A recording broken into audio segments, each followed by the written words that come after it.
രാത്രി ഉറങ്ങാൻ കിടന്നാൽ രാവിലെ എണീക്കും എന്ന് ഉറപ്പില്ലാത്ത ഈ ലോകത്ത് നമ്മൾ എന്തിന് അഹങ്കാരം കാണിക്കണം? നമ്മുടെ ശരീരം വേദനിപ്പിക്കാൻ എല്ലാവർക്കും കഴിയും. പക്ഷേ നമ്മുടെ മനസ്സിനെ വേദനിപ്പിക്കാൻ നമ്മൾ ജീവന തുല്യം സ്നേഹിച്ചവർക്ക് മാത്രമേ കഴിയൂ. മായ്ച്ചു കളയണം ചില വാശികൾ, പറഞ്ഞു തീർക്കണം ചില പരിഭവങ്ങൾ, മാറ്റിക്കൊടുക്കണം ചില തെറ്റിദ്ധാരണകൾ. നാളെ നമ്മളിൽ ആരുണ്ടാവുമെന്ന് പറയാൻ പറ്റില്ല.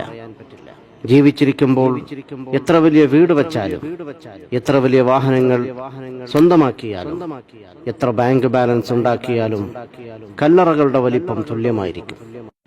എളിമയോട് ജീവിക്കുക, പരസ്പരം സഹായിക്കുക, സ്നേഹം പകുത്തു നൽകുക.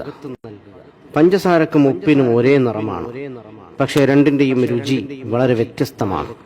അതുപോലെയാണ് ചില സുഹൃത്ത് ബന്ധങ്ങളും. സ്നേഹിക്കാനൊരു മനസ്സുണ്ടെങ്കിൽ പിന്നെ കുറവുകൾ